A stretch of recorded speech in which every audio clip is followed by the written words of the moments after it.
Halo guys, David di sini. Nah, hari ini kita bakal membahas tentang metode belajar. Metode belajar itu sudah menjadi topik yang sangat didebatkan dari sejak awal manusia mulai belajar ya mungkin. Karena metode yang diakui paling efektif oleh beberapa orang itu tidak cocok dengan beberapa orang lainnya ataupun kadang-kadang mayoritas orang lainnya.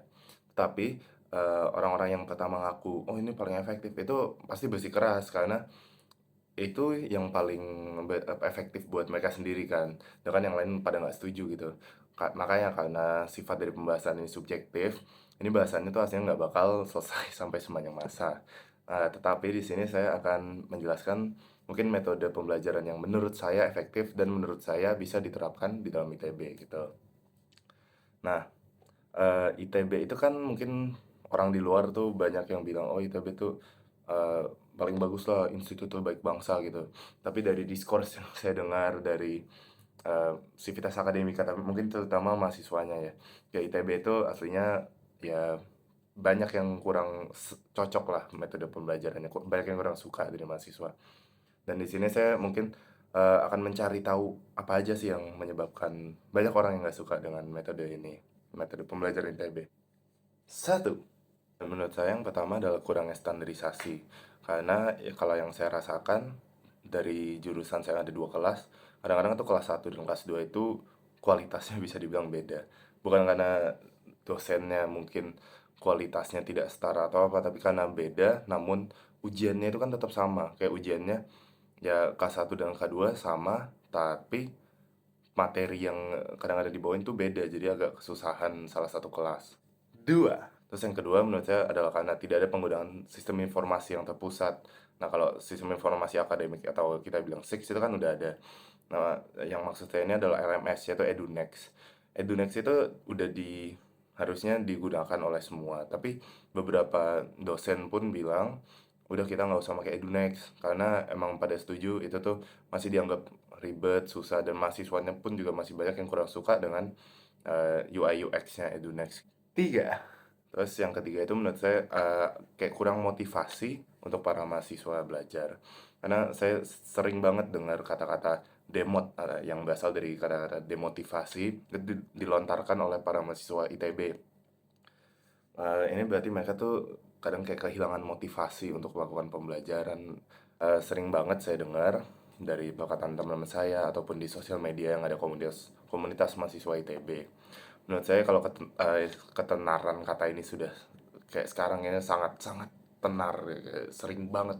Saya mungkin setiap minggu dengar. Itu berarti masalahnya udah bukan di per orangnya tapi mungkin di sistemnya. Nah, terus solusi apa sih yang bakal saya tawarkan? Solusi yang menurut saya akan lebih efektif untuk mengatasi masalah-masalah yang saya sebutkan tadi adalah dengan mengadakan satu sistem pusat yaitu EduNext. Tetapi EduNext yang sekarang sudah dirilis itu masih harus diimprove banyak sekali sebelum bisa dianggap nyaman ya buat semua orang, bagi semua sivitas akademika ITB. Karena sekarang masih terdapat banyak masalah dari sisi UI UX, atau masih banyak bugs atau reliability-nya karena kayak servernya sering down gitu. Tapi jika EduNext bisa dibuat lebih nyaman untuk digunakan bagi sivitas akademika semuanya, pengajaran berbasis online itu juga bakal jauh lebih efektif buat dilakukan. Terus dengan menggunakan satu sistem terpusat, maka seharusnya ya tidak akan ada perbedaan yang terlalu besar antara kelas seperti yang tadi saya sebutkan. Terus dari metode belajar, yang menurut saya paling penting adalah untuk meningkatkan kualitas reward system yang diberikan kepada para mahasiswa. Agar mahasiswa itu bisa lebih merasa senang, ya dengan moodnya yang naik, berarti mereka akan meningkatkan kualitas pembelajaran individu maupun dalam kelompok ya, seorang mahasiswa gitu.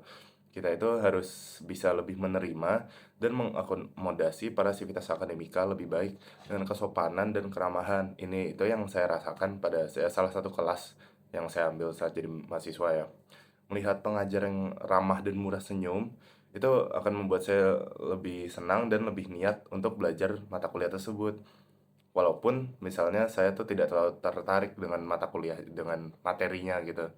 Kayak bayangin aja, kalau kamu masuk kelas online nih, terus dosennya tuh ngomong, "Selamat pagi, mari kita mulai."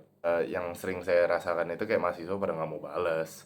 Tapi, kalau yang di kelas saya waktu itu, kayak misalnya dosennya datang bilang, "Oh ya selamat pagi semuanya, udah pada sarapan?" Atau ya kalimat kalimat bridging lainnya gitu kan.